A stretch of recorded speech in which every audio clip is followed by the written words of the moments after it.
Hi, I'm Aaron Tomlinson, and welcome back to the channel.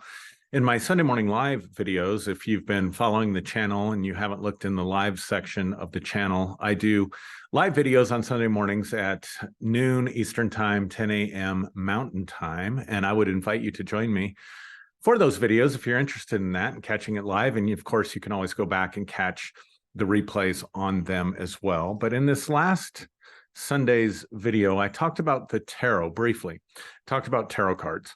And so I thought maybe this would be a good time to just talk about tarot and dispel a few myths about tarot and just talk about the basic structure of the deck. So I want to dispel two myths about the tarot that are commonly believed among people on various different sides of the religious aisle. So when I was a pastor, and I was a Pentecostal pastor, charismatic pastor, and we did get into some areas of what we used to call deliverance ministry. And deliverance ministry was just the way that we approached problems in life as though they could be attributed to the devil or attributed to the work of demons. And one of the things that would always show up on a list of things that you shouldn't mess with, things that were demonic and would mess up your life, was the tarot deck. Now, we did this quite ignorant of tarot. We hadn't researched tarot, hadn't looked at it objectively, hadn't thought about it objectively. We had simply just read books, other books from other authors about deliverance that said that the tarot was of the devil. Now, most people know about tarot cards because they've either seen them in bookstores or online, or they've gone to metaphysical fairs where they've had people read their tarot cards in a form of divination or fortune telling. And while tarot has been used effectively and ineffectively, to be honest, as a divination tool or fortune telling tool for a really long time, that isn't the primary purpose of the tarot decks. So the first myth I want to dispel is that tarot is for divination or that tarot is of the devil. Now, again, I'm not saying that tarot can't be used for divination. I'm just saying that's not its primary purpose. But is it from the devil? Is it from the devil? And so one of the things that I did when I deconstructed, and one of the things I want to offer on this channel is opportunities to explore spiritual tools, spiritual pathways, spiritual ideas that are outside of the dogmatic Christian faith. And one of the first things that I did when I broke free from my dogmatism was explore the spiritual path of the tarot, which is based on a Western spiritual tradition known as Hermetic wisdom or as the Hermetic path. Now, the most common tarot deck that's out there is known as the Rider-Waite Tarot deck, and it was published or distributed for sale in 1909. And it was created by a gentleman by the name of Arthur Edward Waite, and the artist was a woman named Pamela Colman Smith, and it was published by a publishing company that was called the Rider Company. Now, I suppose it had to do with the time period. You think about the Victorian age, you think about patriarchy at its height in the modern era. And so Pamela Colman Smith was not credited as a creator of this particular tarot deck, but she, in fact, was the artist that painted all of the images that ended up in the deck. But the symbolism that was chosen was very heavily influenced and directed by Arthur Edward Waite, who was both an occult practitioner and an occult scholar. Now, the word occult can be a real trigger word for people that are in the Christian community, because we think of the occult as Satan worship. We think of it as animal sacrifice, maybe even child sacrifice. We think about it as worshiping the devil, as conjuring up evil spirits and putting curses on people. And that's not the understanding of the occult in the Western tradition. The word occult comes from the root word that we get ocular from, and it simply has to do with what can be seen. And so the occult simply means that which is hidden, that which cannot be seen. So that can apply to things like the future, if you want to think about fortune telling, but it can also apply to anything in the spiritual dimension, anything outside of the scientific materialist paradigm of that which is observable and that which is measurable as being all that reality exists of. It can also deal with hidden powers and abilities that we might have locked within ourselves, human potentials that are hidden from us that we don't know about that need to be awakened. So the occult itself does not equate to demonology or devil worship or sacrifices or anything like that. And in fact, the particular stream or current of occultism that Arthur Edward Waite and Pamela Coleman Smith were practicing and researching was rooted more in Christian tradition than it was anything that would have to do with the devil. If you get a Rider-Waite deck, or even if you just go online and you Google Rider-Waite, you can go to the Wikipedia page and you can see examples of the images that are on the Rider-Waite deck. And it becomes pretty apparent, even to the casual observer, that the deck itself, the images in the deck, are rooted in Christian imagery. For example, the devil card, obviously, shows a picture that would be typical of the Western worldview or the Christian worldview of the devil. There's the lover's card, for example, which is a picture of Adam and Eve with an angel surrounding them. And that angel is the archangel in Catholic tradition who is venerated, the archangel Raphael. The judgment card shows the rapture, the blowing of the trumpet, and the dead rising in Christ. So the truth is that the tarot deck is not rooted in demonology and it's not rooted in Satanism, but it is rooted in Christian thought and imagery that comes from the time period of the Renaissance, when occult philosophies rooted in the Hermetic tradition and even the Christian tradition were the ones that were being studied by people who were really the leading thinkers of that time period. Now, the second myth that I want to dispel about tarot is there is a counter to that. People who embrace the tarot or who embrace the Hermetic philosophies, who say that the imagery and even the cards themselves go all the way back to ancient Egypt and predate the time of Moses. We know for sure that this is absolutely not true. There's an element of truth to it that I'll explain in a minute, but the truth is that they didn't play cards in ancient Egypt, and there are no hieroglyphs or images anywhere known to anyone in the world that resembles anything remotely like the tarot deck. The truth is that tarot was simply a card game that was played in Italy in the 16th century that began to take on this mythology that it was an esoteric system of spirituality that went all the way back to ancient Egypt. It was not. It was simply a card game. But this mythology grew throughout Europe, and that led to tarot being used for divination, being used for fortune telling, and being seen as a spiritual system. Now, enter Arthur Edward Waite that we've been talking about, and realize that he was a scholar of the Hermetic tradition.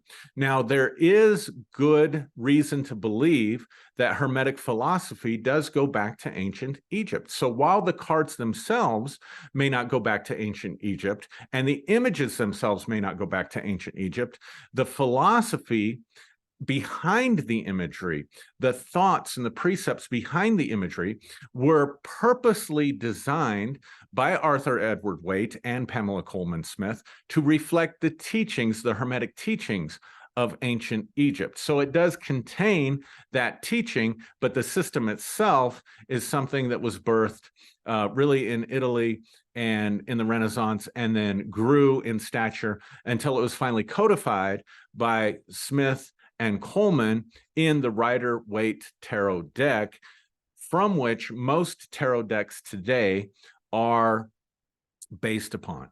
Now, the interesting thing, if you want to look at tarot as a spiritual system, as something that relates to Hermetic teaching, then the Rider-Waite deck is probably the best deck for you, because again, everything from the colors to the numbers to the suits, all of it was encoded with imagery that was designed to awaken you to occult realities, and spiritual philosophies rooted in the Hermetic tradition, and awaken occult powers like precognition and like intuition within the person, as the images on the cards themselves spoke to the imagery of the subconscious and was designed to reorder it and restructure it to awaken those abilities. Now, let's just talk briefly about the structure of the tarot deck. The tarot deck is divided into two arcanas.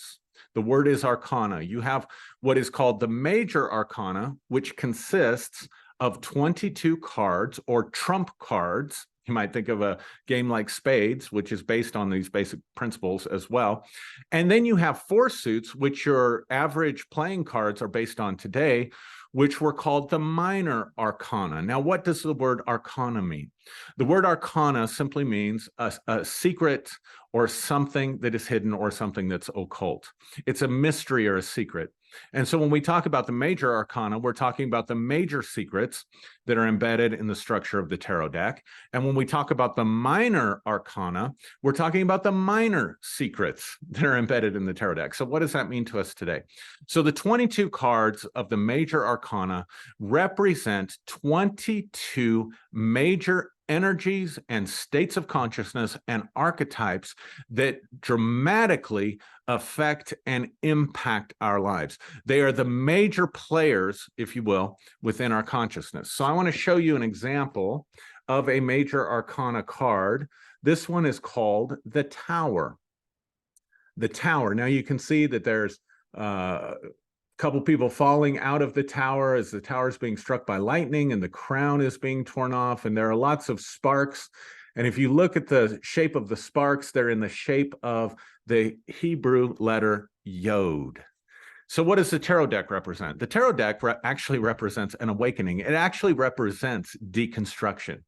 It represents the fact that most of us in our consciousness live inside of sort of an ivory tower, if you will, for most of us in this world, shaped by scientific materialism.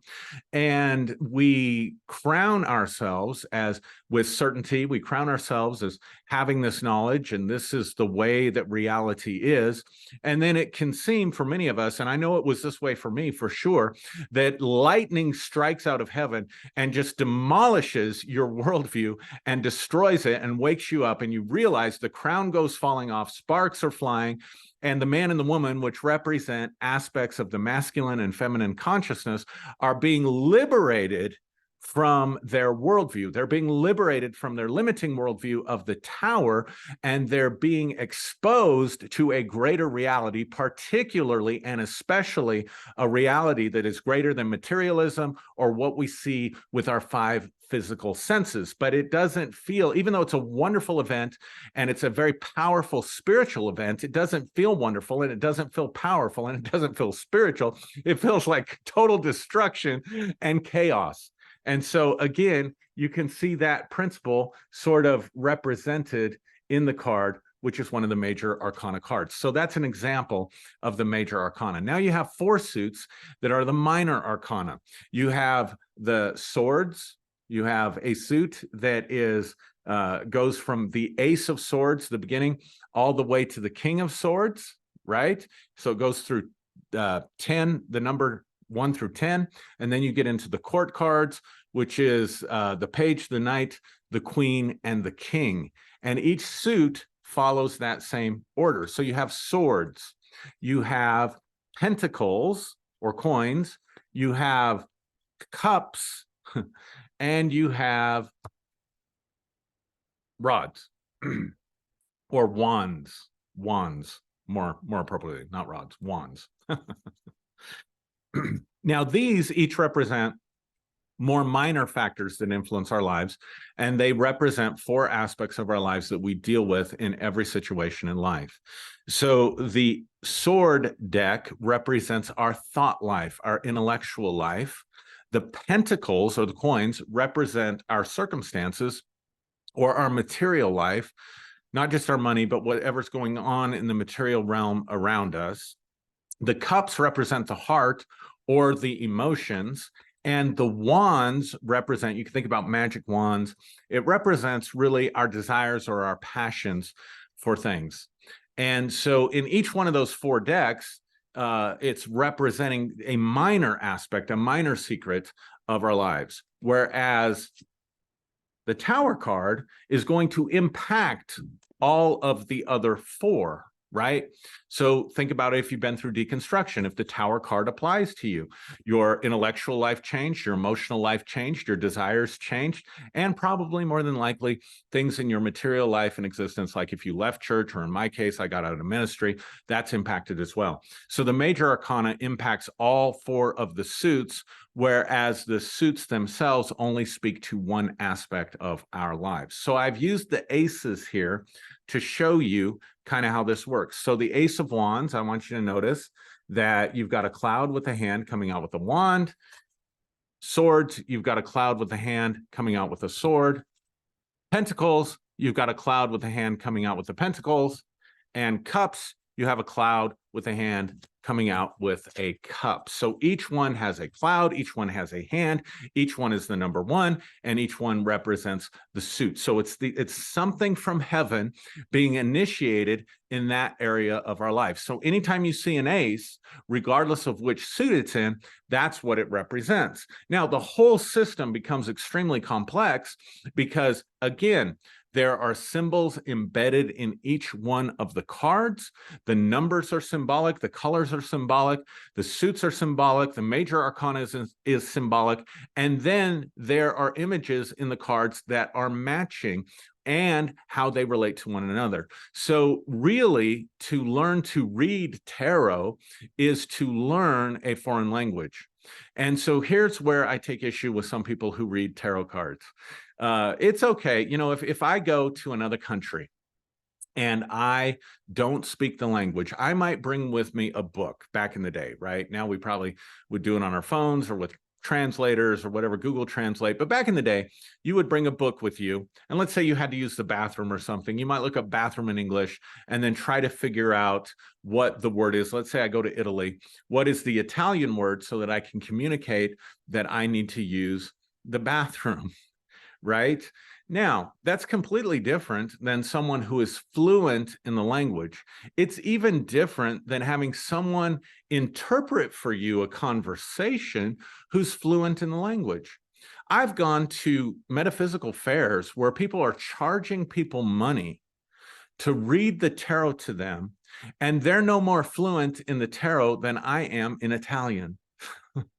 And they'll even get the books out while they're charging people money. They'll get the books out and they'll read what the meanings of the cards mean and then try to interpret what the cards are saying to the person about their life or about their situation. It's much better to have someone who's fluent in the language, who really knows the language, who can interpret it for you. But this is not a verbal language.